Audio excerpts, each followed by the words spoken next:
சில திங்கக்கிழமை பிறந்தவங்களை பார்த்தீங்கன்னா இப்படி கூன் போட்டிருப்பாங்க.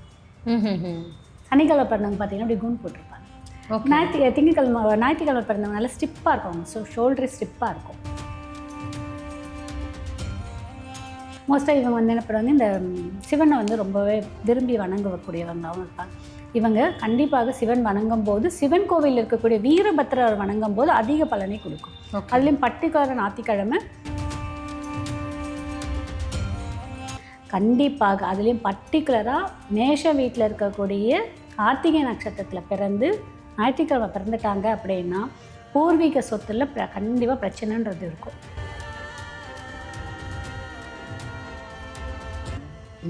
இவங்க தானம் அப்படின்னு பார்க்கும்போது கோதுமை மாவு, இல்லை கோதுமை சப்பாத்தி, இல்லைன்னா கோதுமை. இதை யாருக்கு, இல்லை கண்ணாடி. கண் கண்ணாடி. ஆமாம், கண் கண்ணாடி. இது யாருக்கு அவங்க தானம் கொடுக்கலாம் அப்படின்னு பார்த்தீங்கன்னா, சிலலாம் பார்த்துருப்பீங்க 70 வயதாகி கூட கண்ணாடி போட்டிருக்க மாட்டாங்க.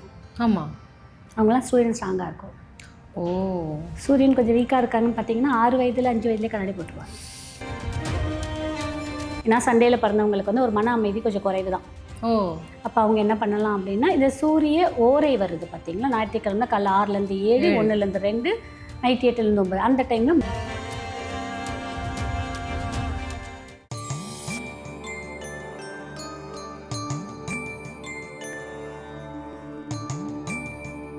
டெம்பிள் எக்ஸ்பிரஸ் ஆஸ்ட்ரோ நேயர்கள் அனைவருக்கும் வணக்கம். இன்றைக்கி நம்ம கூட கஜலட்சுமி மேம் இருக்காங்க. அவங்கக்கிட்ட நிறைய விஷயங்கள் கேட்டு தெரிஞ்சுக்க போகிறோம்.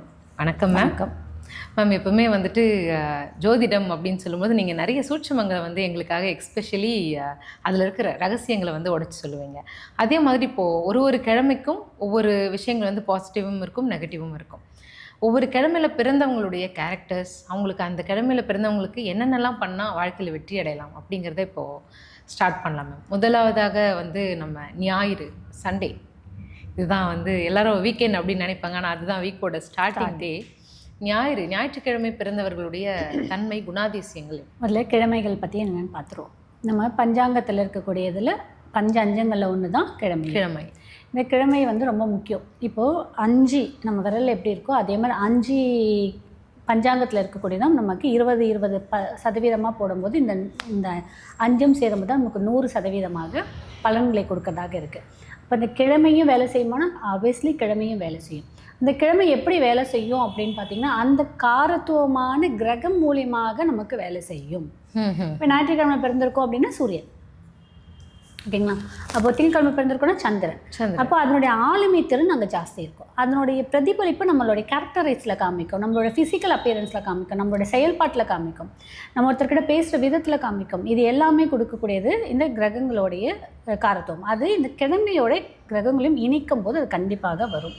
ஓகே. ஸோ ஒருத்தர் ஒரு கிழமையில் பிறந்துட்டான். இப்போ ஒரு எக்ஸாம்பிள் சொல்லுவாங்க, பெண் கிடைச்சா புதன் கிடைக்காதுன்ற மாதிரி ஒரு பழமொழி சொல்கிறாங்க. பொன் கிடைச்சாலும் புதன் கிடைக்காது, அந்த மாதிரி வெள்ளிக்கிழமையில் பெண் பிள்ளைகள் பிறக்கக்கூடாதுன்னு சொல்லுவாங்க.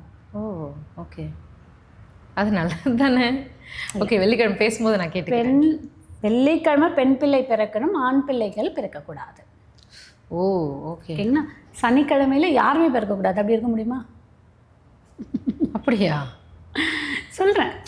ஒவ்வொரு ஜோதிட நூலில் நிறைய விஷயம் கொடுத்துருப்பாங்க. இந்த கிழமையில் இவங்க பிறக்கக்கூடாது, இந்த கிழமையில் இப்படி இருக்கணும், இந்த கிழமையில் இப்படி பிறந்தால் இந்த மாதிரி ஸ்காரத்துவமான நமக்கு பிரதிபலிக்கும்ன்றது உண்மைதான். பட் அது முழுக்க வருமானம் வராது. சில கிரகங்கள் சில தாக்கத்தை கொடுத்து தான் தீரும். சனிக்கிழமையில் பிறந்தாங்க அப்படின்னா கண்டிப்பாக அவங்க கொஞ்சம் மந்தமாக இருப்பாங்க, சோம்பேறித்தனமாக இருப்பாங்க. அவங்க க்ளீனாக வச்சுக்க மாட்டாங்க. அவங்க வந்து அந்த க்ளீன் மீன்ஸ் நான் எப்படி சொல்ல வரேன்னா, முடி வெட்ட மாட்டாங்க, ஷேவ் பண்ண மாட்டாங்க. ஒரு ட்ரெஸ்ஸுன்னா ஒரு 2 ட்ரெஸ்ஸையே வச்சு மாற்றி அதையே போடுவாங்க. அந்த ட்ரெஸ்ஸையே பார்த்தீங்கன்னா இப்போ காலையில் வெளியில் போட்டு போயிட்டு வராங்கன்னா அந்த ட்ரெஸ்ஸை கழட்டி வச்சுருவாங்க, 2 நாள் கழிச்சு அதே ட்ரெஸ்ஸை தூக்கி போட்டுப்பாங்க. ஸோ இந்த மாதிரி விஷயம் பண்ணுவாங்க. அதேமாதிரி ஒரு லுங்கி கட்டுறாங்க, இல்லை வீட்டில் ஒரு நைட்டி போடுறாங்கன்னா அந்த ஒரு நைட்டியே 1 வாரம் யூஸ் பண்ணுவாங்க. நைட்டில் தானே போடுறோம்னு சொல்லிட்டு 1 வாரம் யூஸ் பண்ணுவாங்க.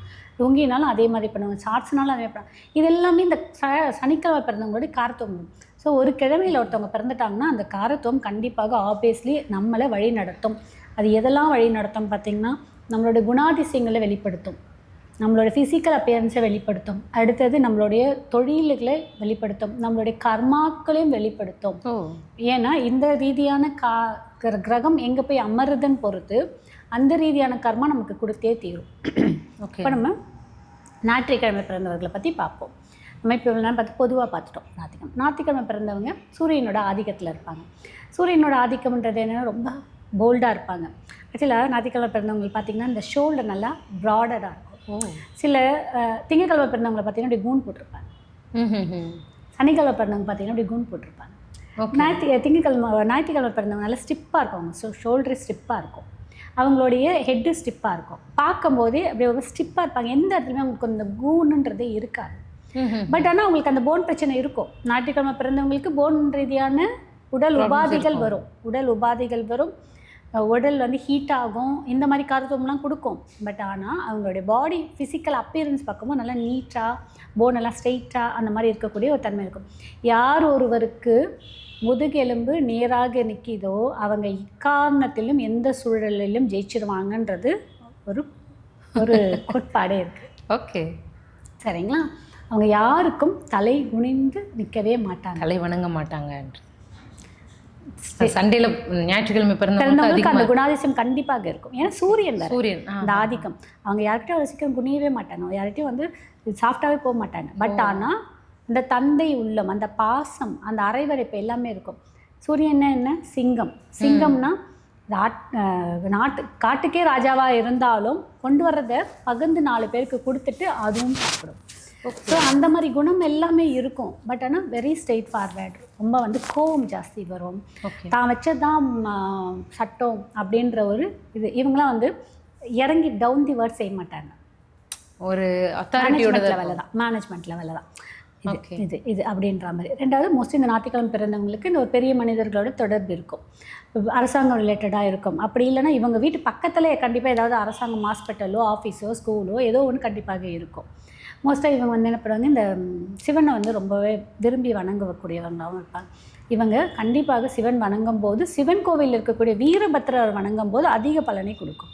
அதுலேயும் பர்டிகுலர் ஞாயிற்றுக்கிழமை சிவன் கோயிலில் இருக்கக்கூடிய, அதுவும் பழமையான சிவன் கோயிலில் போய் விநாயகருக்கு வழிபாடு பண்ணிவிட்டு, சூரியன் இருப்பார் அவருக்கு வழிபாடு பண்ணிவிட்டு, அவருக்கு 2 நெய் தீபம் ஏற்றிட்டு சிவனை போய் பார்த்து முடிச்சுட்டு வீரபத்திர வழிபாடு எடுக்கும்போது லைஃப்பில், அதுவும் அந்த வீரபத்திரருக்கு வெத்தலை மாலை சாத்தி வழிபாடு பண்ண அவங்களுக்கு வாழ்க்கையில் இருக்கக்கூடிய அனைத்து வித தடைகளும் நீங்கும். ஓகே, தடை நீங்கினாலே நிறைய வழிகள் பிறக்கும். இந்த ஞாயிற்றுக்கிழமை பிறந்தவங்களுக்கு இந்த சூரியன் அவங்களோட ஜாதகத்தில் நல்லா இருந்துட்டாருன்னா நான் சொன்னதை விட அதிகமான பலனை கொடுக்கும், அதிக பலன்களை கொடுக்கும். கம்மியாக இருந்துட்டா முதல்ல எங்கே கை வைக்கும்னா தந்தை ஸ்தானத்தை கை வைக்கும். தந்தையோட வளர்ச்சியில் கம்மி பண்ணும். தந்தையினால் ஏற்படக்கூடிய பெனிஃபிட்ஸ் நம்மளுக்கு கிடைக்காது. தந்தையோட முதல்ல பாசமே குறைவாக இருக்கும், அட்டாச்மெண்ட் இருக்காது. தந்தை நம்ம விட்டு பிரிஞ்சிருப்பார், இல்லை நம்ம தந்தையை விட்டு பிரிஞ்சிருப்போம், ஏதோ ஒரு ரீசன் கண்டிப்பாக இருக்கும். இது அதே மாதிரி தந்தை மட்டும் இல்லை, தந்தை சார்ந்த உறவுகிட்டே நமக்கு பிரச்சனை இருக்கும். ஞாயிற்றுக்கிழமை பிறந்தவங்களுக்கு கண்டிப்பாக பார்த்தீங்க அப்படின்னா அப்பா வீட்டு சைடில் அட்டாச்மெண்ட் இல்லாமல் போய் இருக்காது. ஞாயிற்றுக்கிழமை பிறந்தவங்களுக்கு பார்த்தீங்கன்னா பூர்வீக சொத்துலையுமே நமக்கு வந்து கொஞ்சம் வர்றதுக்கான பிரச்சனைகள், ஈடுபாடுகள். அதுலேயும் பர்டிகுலராக இந்த ஞாயிற்றுக்கிழமையில் பிறந்துட்டு சூரியனோட நட்சத்திரத்தில் பிறக்கிறாங்கன்னு வச்சுக்கோங்களேன், கார்த்திகை, உத்திரம், உத்திராடம், கண்டிப்பாக அதுலேயும் பர்டிகுலராக மேஷ வீட்டில் இருக்கக்கூடிய கார்த்திகை நட்சத்திரத்தில் பிறந்து ஞாயிற்றுக்கிழமை பிறந்துட்டாங்க அப்படின்னா பூர்வீக சொத்தில் கண்டிப்பாக பிரச்சனைன்றது இருக்கும். ஓகேங்களா? ஆனால் இவங்க என்ன பண்ணணும்னா அதுவும் அந்த தசா புத்திங்கெல்லாம் போகும்போது வீரியம் ஜாஸ்தியாக இருக்கும். நான் கோர்ட்டில் கேஸ் போடுவேன், எங்கள் பெரியப்பா மேலே போடுவேன், சித்தப்பா பேர் மேலே போடுவேன், ஒரு வீரியம் வரும். அந்த தப்பை பண்ணாமல் நீங்கள் கம்மன் விட்டுட்டீங்க அப்படின்னா கண்டிப்பாக அந்த சொத்து உங்களுக்கு வரும். நீங்கள் இந்த தசாபுத்தி காலம் முடிஞ்ச உடனே கண்டிப்பாக வரும். இல்லை இந்த புத்தி நடக்கும்போது, சூரிய புத்தியில் நடக்கும்போது நமக்கு இது ரொம்ப வீரியம் கொடுக்கும். அதெல்லாம் கொஞ்சம் பார்த்து பண்ணும்போது கண்டிப்பாக நடக்கும். நமக்கு வந்து நீங்கள் அது முயற்சியாக எடுக்கலன்னா உங்களுக்கு வந்துடும். நீங்கள் வீணாக முயற்சி எடுத்திங்கன்னா இன்னும் காலம் தாண்டு போயிட்டே இருக்கும், எக்ஸ்டெண்ட் ஆகிட்டே இருக்கும். 1 வருஷத்தில் முடிக்கிற விஷயம் 7 வருஷம் 10 வருஷம் எடுக்கிற மாதிரி ஆகிடும். ஸோ அந்த மாதிரி ஒரு சூழல் அமைச்சிக்காதீங்க.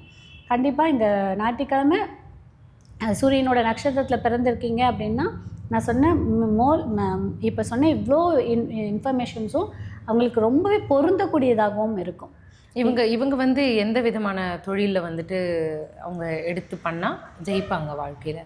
இந்த அரசாங்க சார்ந்த கான்ட்ராக்ட்லாம் இருக்குது பார்த்தீங்களா, டெண்டர்ஸ் எடுக்கிறது, கான்ட்ராக்ட் எடுக்கிறது, அதுக்கப்புறம் வந்து அரசாங்க எக்ஸாம்ஸ் எழுதுறது, அரசாங்க சார்ந்த ஏதாவது விஷயம் பண்ணுறது, அப்புறம் வந்து அந்த ரிலேட்டடாக ஏதாவது பொருள் சப்ளை பண்ணுறது, இப்போ ஹாஸ்பிட்டல்லாம் இருக்குன்னா சில பொருளெல்லாம் சப்ளை பண்ணுறது, அந்த மாதிரி விஷயம் இது எல்லாமே வந்து பண்ணும்போது கண்டிப்பாக ஒரு நல்ல பிஸ்னஸ் இது கிடைக்கிற மாதிரி இருக்கும். அதையும் தாண்டி இவங்க இந்த கோதுமை சார்ந்த விஷயம், அதுக்கப்புறம் கண் கண்ணாடி, அப்புறம் வந்து போன் ரிலேட்டடான டேப்லெட்ஸு, இவங்க அரசாங்க சார்ந்ததில் மெடிசன் ரிலேட்டடாக, அப்புறம் லேப் டெக்னீஷியனாக இந்த மாதிரி லேப் வைக்கிறது, எக்ஸ்ரே டிபார்ட்மெண்ட்டு, இந்த மாதிரி ரீதியான ஒர்க்ஸ் எல்லாம் கூட பண்ணும்போது ஒரு நல்ல அவங்க அந்த மாதிரி கேரியர் சூஸ் பண்ணுறதும் உங்களுக்கு நல்லாயிருக்கும். அந்த ரீதியான படிப்பும் உங்களை படிக்க வைக்கலாம் பசங்க. இப்போ ஞாயிற்றுக்கிழமை பிறந்தவர்களுக்கு வந்து என்ன பிஸ்னஸ் பண்ணலாம், இல்லை என்ன தொழில் செய்யலாம் அப்படின்னு சொல்லிட்டு இவ்வளோ ஆப்ஷன்ஸ் கொடுத்துருக்கீங்க.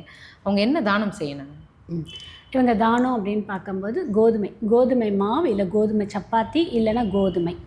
இதை யாருக்கு, இல்லை கண் கண்ணாடி. கண் கண்ணாடி. ஆமாம், கண் கண்ணாடி. இது யாருக்கு அவங்க தானம் கொடுக்கலாம் அப்படின்னு பார்த்தீங்கன்னா, கோமாதாக்கு தானம் கொடுக்கலாம், சப்பாத்தியாக இருந்தால். இல்லை கோதுமை தவிடுன்னா கோமாதாக்கு கொடுக்கலாம், கோவிலில் இருக்கக்கூடிய கோமாதாக்கு. இல்லை அப்படின்னா நீங்கள் ஆசிரமத்துக்கோ இல்லை வந்து ஏதோ ஹாஸ்பிட்டலில் இருக்கவங்க ஃபுட்டாவோ இல்லைன்னா பொருளாவோ தானம் கொடுக்கலாம். இந்த கண் கண்ணாடி வந்து ஏதோ சேரிட்டி, இந்த கண் ஆப்ரேஷன் பண்ணக்கூடிய சேரிட்டியோட கனெக்ஷன் ஆகிட்டு அங்கே யாருக்கா தேவைப்படுறவங்களுக்கு, கண் ரிலேட்டடாக இருக்கக்கூடியவங்களுக்கு கண் கண்ணாடி, மெடிசன் இந்த மாதிரி தானம் கொடுங்க, கண்டிப்பாக சரியாயிடும். ஏன்னா இல்லை இந்த ஞாயிற்றுக்கிழமை பிறந்தவங்களுக்கும் பார்த்தீங்க அப்படின்னா கண் சார்ந்த பிரச்சனையும் வருவதற்கான நிறைய வாய்ப்பும் ஜாஸ்தியாக இருக்குது. ஓகே. ஸோ சூரியன் வந்து நல்லா இருந்துட்டாருன்னா நல்லா வராது, நல்லா ஸ்ட்ராங்காக இருக்கும். சிலர்லாம் பார்த்துருப்பீங்க 70 வயதாகி கூட கண்ணாடி போட்டிருக்க மாட்டாங்க. ஆமாம், அவங்களாம் சூரியன் ஸ்ட்ராங்காக இருக்கும். சூரியன் கொஞ்சம் வீக்காக இருக்காங்கன்னு பார்த்தீங்கன்னா 6 வயதில் 5 வயதுலேயே கண்ணாடி போட்டுருவாங்க. ஓகே. இதெல்லாம் தான் காரணம். ஸோ இந்த மாதிரி பண்ணிக்கலாம், இது பண்ணலாம். அப்புறம் கண்டிப்பாக ஞாயிற்றுக்கிழமை பிறந்தவங்க சூரிய நமஸ்காரம் மஸ்ட், அது பண்ணணும். தானமும் கண்டிப்பாக கொடுக்கணும்.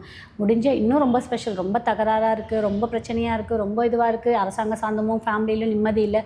ஏன்னா சண்டேயில் பிறந்தவங்களுக்கு வந்து ஒரு மன அமைதி கொஞ்சம் குறைவு தான்.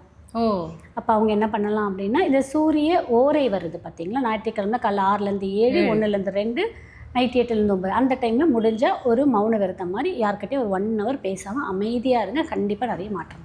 Super ma'am. இந்த சூரிய ஹோரையில் வந்துட்டு மௌன விரதம் இருக்கிறது உங்களுடைய வாழ்க்கையில் ஒரு பெரும் மாற்றத்தை கொடுக்கும் அப்படின்னு சொல்லியிருக்கீங்க. ரொம்ப ரொம்ப நன்றி.